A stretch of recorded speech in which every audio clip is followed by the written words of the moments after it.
Hi, this is Jessica DaMassa, and welcome to this episode of Health in 2.00. I am here with Mr. Matthew Holt, and we are going to answer all of your burning questions about health and technology in just 2 minutes.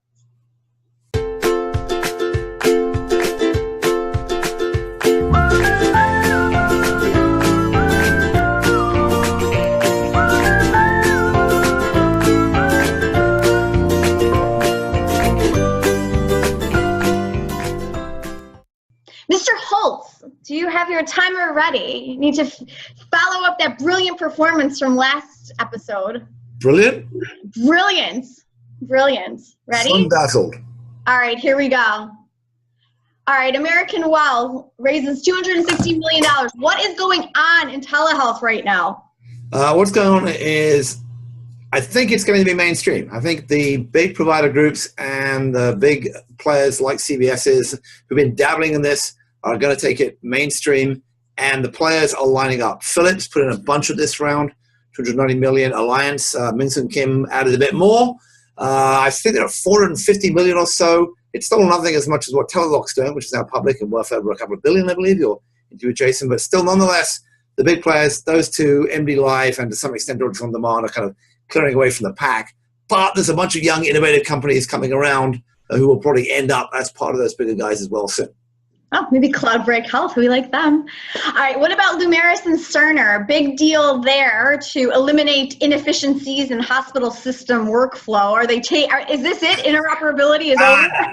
So this is really wacky. Lumeris is part of the Essence Health Group. Essence is a small Medicare Advantage plan based on a medical group in St. Louis, I think it is. John Doerr, famous venture capitalist, guy who did Google, Amazon, whatever. His brother is was one of the main doctors at Essence, started Lumeris, and Doerr has put a ton of money in that, and now Cerner's kicking some money in. They're kind of like a competitor to some of those ACO type players like Evolent Health, but they haven't really got that far off the ground so far. So with this big kick from Cerner, we'll see if they actually get anywhere, but they're chasing this ACO market, which is doing okay, but not that well. So I'm hopeful because we need more population health, but we'll see. Okay, and speaking of interoperability, have the Brits solved it? I mean, first they're taking on the World Cup, and now NHS is rolling out this system-wide appointment-making, record-keeping app. I can guarantee you that England, oh hell. NHS England. Right, we ended on this, so you can just go on and on about England. Go on and on and on.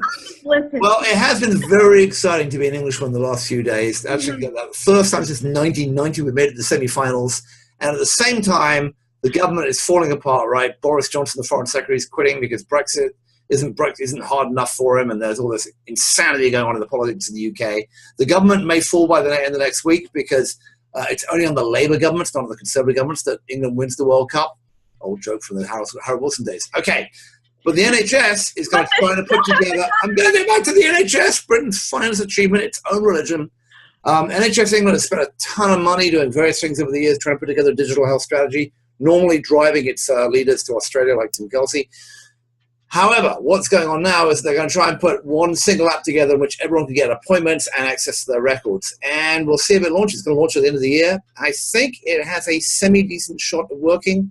But to be fair, not much else has worked. And I think the health minister today got promoted to being foreign secretary, so that may all change by the time this goes to air.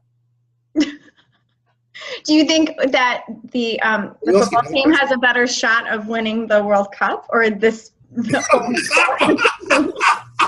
That's the greatest question. The NHS new booking and medical records app had a greater chance of working than the England team doesn't win the World Cup. It's about 1 in 4 in both cases, probably. That was very naughty. We shouldn't have done this. Long ago. That was the most adorable question. I'm sorry. You were hard. All right, everybody. If you also have adorable questions that you would like asked, that will get you in trouble with your government or Matthews, please feel free to tweet them to us. He is at Boltyboy and I am at Jess DaMassa.